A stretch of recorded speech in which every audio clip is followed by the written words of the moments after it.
And now it's time for Bum Reviews with Chester A. Bum.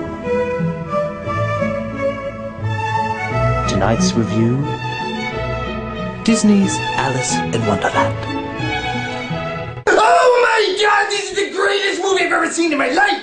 I'm late for a very important spoilers! I asked them what movie I was going to see today, and they were like, Disney's Alice in Wonderland! And I'm like, oh boy, I love that cartoon! With the little girl who walks around, all those weird things are flying out of her! That's my world 24/7! So I sit down and I'm really excited to see this movie, and I'm like, where's the little girl? And the movie's like, she's the 19-year-old over there.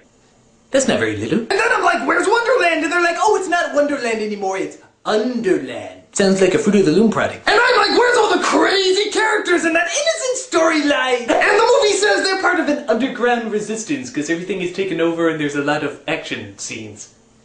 When did Wonderland turn into Narnia? Wonderland isn't supposed to have a logical, action-packed plot. It's Wonderland! The biggest concern is whether or not the mouse in the teapot has jelly on his nose! A concern I worry about every day. But it does have all the weird, zany stuff that's flying out at you! You got the smiling cat, big-headed queen, Tweedledee and Tweedledum who look like Pugsley Adams if he was a skinhead, and crazy animals that can talk all the time! It was the most realistic movie I've ever seen in my life. Probably not the most realistic you've ever seen, but you're not on drugs! So Alice goes to the Mad Hatter, who's part of an underground resistance, and looks like the Joker if he worked at TGI Fridays. And he's like, the only way to stop the Queen is for you to destroy the Jabberwocky! But why? Because this magical piece of toilet paper says you do! Hooray! See, that's why the Red Queen took over everything, because she had a monster by her side! And a bunch of playing cards.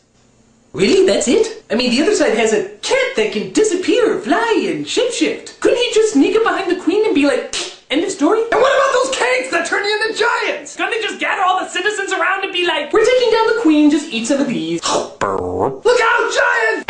Bang! No more Queen! That wasn't so hard! But nope! Only Alice can destroy the Jabberwocky as she gets on her armor and looks like Joan of Noah's Ark! But what's she gonna do? Use her cunning knowledge or their backward ways of defeating them? No. She cuts its head off and kicks it down the stairs! You know, for kids! So everybody is happy because the White Queen is put back in power again. Whitey's always seizing power and control, trying to keep the red folk down. And the Mad Hatter is so happy about this turn of events that he actually does a breakdance! I didn't know they had breakdancing in Wonderland! It must be like Japan! They steal all our style after we steal their technology. Fair trade. So I really like this movie, even though they put a story in a story that shouldn't have a story. But it had weird things flying at me, and that's all I needed. Well, that and maybe breakdancing lessons! Go Hatter! Go Hatter! It's your own birthday! It's your own birthday! This is Chester E. Bum saying, change! You got change! Oh, come on, help a guy out, will ya? Come on, change!